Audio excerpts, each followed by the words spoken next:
As it gets more ridiculous, we move to our police state updates. Recruiting, nightmarish hysteria. And we'll open this with another great piece from allgov.com. As again, I'll remind you, we had an interview a couple months back with the editor-in-chief of allgov.com, David Walachinsky, again in the interview archives. Job openings for spies and interrogators. The Obama administration has been criticized by those on the left, which is, of course, the most effective way to criticize a left puppet is from the left, for its continuation of many Bush-era policies on terrorism. But one area where it differs from the previous administration is in its recruiting of spies and interrogators. As it did under Bush, the military's Joint Special Operations Command, JSOC, runs a secretive operation while going after terror threats around the world. But under Obama, JSOC has gone public with its job openings. On the employment website usajobs.opm.gov, JSOC posted notices for intelligence specialist and future operations specialist, among others, although some have since been taken down. The notice for Intel Specialist warns applicants that the position may be required to deploy on very short notice to potentially high-threat, hostile outside the continental U.S. environments and undergo specific training and immunization requirements as appropriate for OCONUS deployments. JSOC's openness with locating candidates for special access programs, SAPs, and other secretive work has surprised some in the military.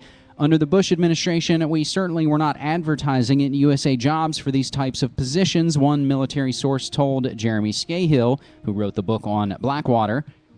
It blows my mind to see help-wanted ads for SAPs and special reconnaissance programs. You've probably now seen when you go to the movies. There's advertising. Join the Central Intelligence Agency. Overthrow democratically elected governments because they dared try and share resources with the people who live there instead of opening it up to the corporation. So we have to bring down your government by infiltration and COINTELPRO style false flag activities and disruption. And then we'll soften you up with the military, and then our corporations can come in.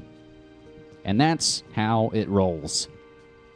ActivistPost.com has an important article on the collapse survival, he calls it. It's going to be tribal. Begin recruiting now. Essentially saying when things start to get uglier, we're going to need to be closer with the people in our community.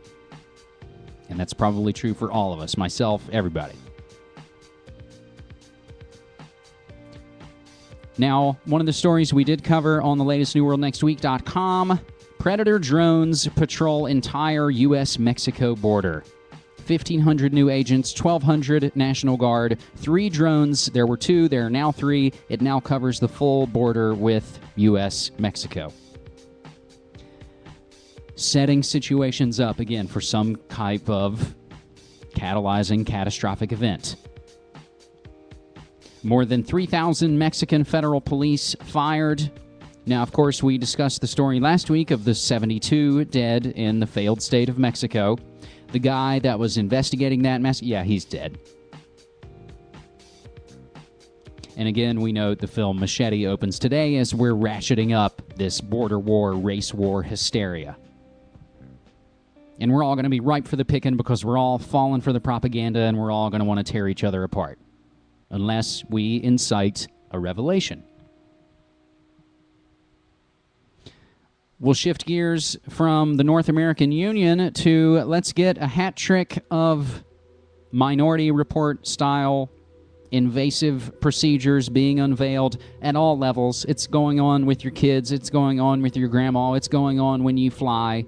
It's going on from Chicago to Colorado to San Diego. Body scanners now put in at Lindbergh Field in San Diego. Okay, so you're step on in. I'm going to have you face this wall, your feet in the blue boxes, and then And with that, San Diego's first full-body scanner is ready to capture your intimate image. Now you're going to hold your hands just above your head, just right here for about 5 seconds. Hold still.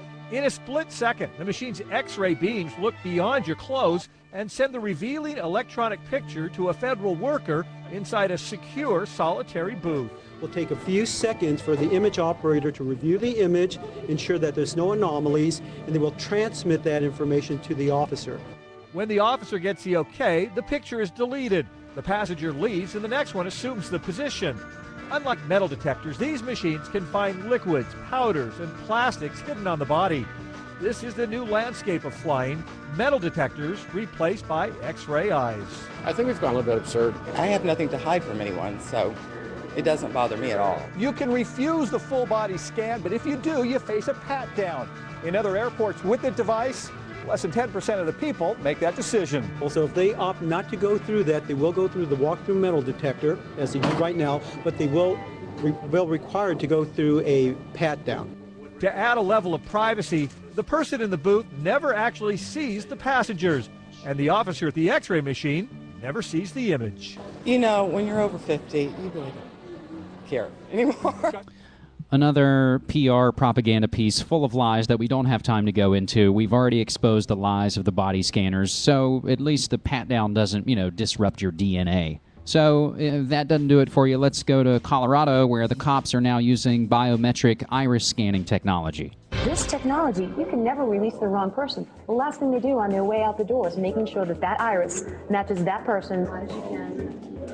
Fighting crime with brand new biometric technology, the high-tech ID system making its first appearance in Colorado law enforcement. Thanks for staying with us. I'm Ron Zappola. And I'm Deborah Takahara. The Arapahoe County will be the first agency in Colorado to begin identifying criminals by scanning their eyes. That's right, Deb. Despite fears of Big Brother from critics, the technology has proven far more reliable than any other ID system. New tonight, Fox 31's Dave Young is live in Arapahoe County with how the analysis works. Dave?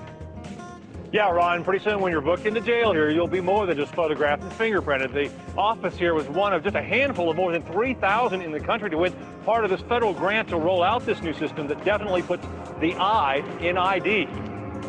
This device analyzes a human iris, which has 235 identifying points of reference versus a fingerprint's 65.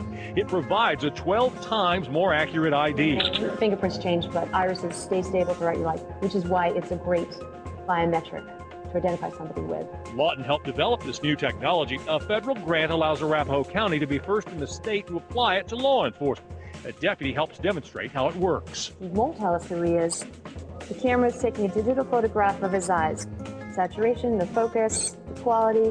The camera is talking to him, telling him whether or not he's in range. In 6 seconds, the information has come back that this is who he is. In government studies so far, with more than 2 million cross matches, there's never been a false positive. After initial testing, Arapahoe County will share the technology with other law enforcement agencies, sharing criminal and inmate ID records. And particularly after we've done it for a period of time, after a year, we will have upwards of 20,000 inputs into this database. It'll also be used to track missing kids and seniors. We see this as the future. This will be the first step when you come in. We'll match your iris to your records, and your records will come up. A record that's impossible to fake. Now, eventually, a law enforcement officer will be able to use a smartphone and take a picture of someone's eyes or their face, run it through the system, and within seconds have a positive ID, something right now that can take hours. Back to you guys. Dave, thanks very much. Yeah, thanks for the brave new world order. In the third, let's go to Chicago, where they're now tracking kids on the school bus with GPS. When the card is read in real time, it's delivering back to the school the student's name, first and last name, an exact location, and a time and date stamp.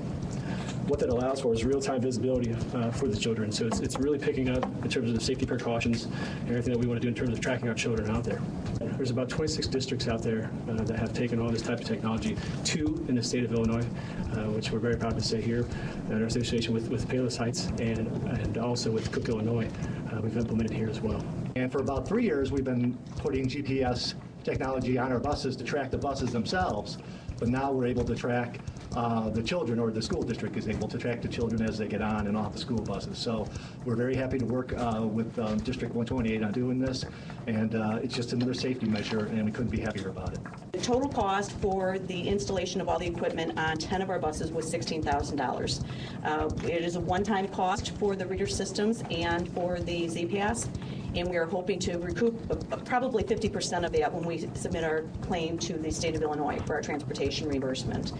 It was a very small amount of money that my Board of Education and I felt, a very small cost that would allow us to give an added measure of safety for our children. So we were very willing to invest that money. It's an investment in our children's safety. Oh, won't somebody please think of the children? A brave new world order, indeed. And my friends, as we're now kind of into the last less than a half hour, we're going to have to start to speed it up. And again, like most of these stories, unfortunately, we can't do them the justice that they need. A lot more information is available. So again, as we always say, please do the research for yourself and come back into the cave and tell us about it. CourthouseNews.com reports boss made her a sex slave. Homeland Security worker warns, or rather says. But that would be a warning. And that disturbing story, again, Courthouse News. You can't make this garbage up. That's why this is the greatest show on earth. Most movies and TV shows and things can't compare to what's really going down. Nightmarish hospital visit capped by a beating, accident victim says, again from CourthouseNews.com. Now, you can download this new report from publicintelligence.net, and it's coming straight from Obama-Sia's Department of Justice and their new Extremism Terms and Concepts Guide, where they teach federal agents that anything to do with pro-Constitution is bad and you're a terrorist. So that's, again, the theme that runs throughout this fake political paradigm, but what the real agenda is. So whether they say, we're just listening to terrorists, it's not really for you. It's, of course, for everybody. So whether you have uncomfortable questions about 9/11, or whether you have uncomfortable questions about the controlled demolition of the economy and why you lost your home, if you have uncomfortable questions about outsourcing, about the water being poison, the food being poison, if you don't like these things, you're going to be seen as an irritant. That's why as we've coined, homegrown errorism here is being ratcheted up, and we'll get to the biggie of the week, the Discovery shooter, in just a few moments. But of course, what would it be without more arrests in the global war of terror? 2 men held on terrorism charges. A United Airlines flight to Amsterdam. It went from, well, I forget. We'll have to get into it. Let's just get the latest scary boogeyman plot. CNN breaking news.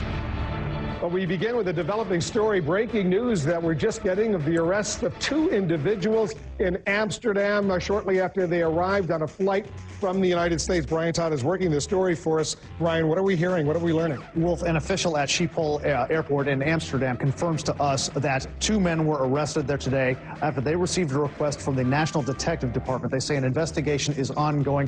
They're not giving us any additional details. What we know from an ABC News report is that 2 men were taken off a Chicago to Amsterdam flight at that airport, charged by Dutch police with, quote, preparation of a terrorist attack. That's ABC News citing law enforcement sources in the United States. Apparently, at least one of them was at least flagged for some bulky clothing, and his baggage was checked in Birmingham, Alabama, where he then flew from there to Chicago.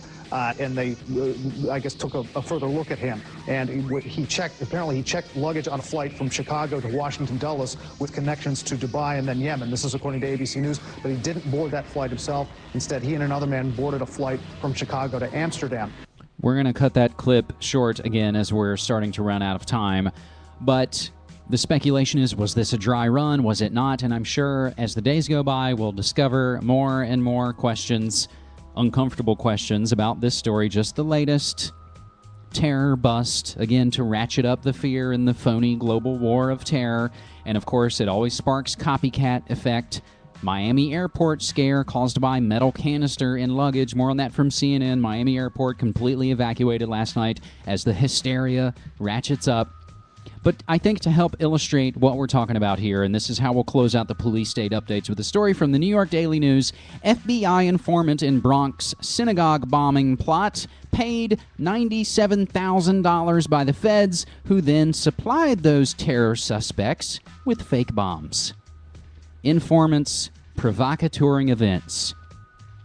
False flag terror. That's how it works in the Brave New World Order.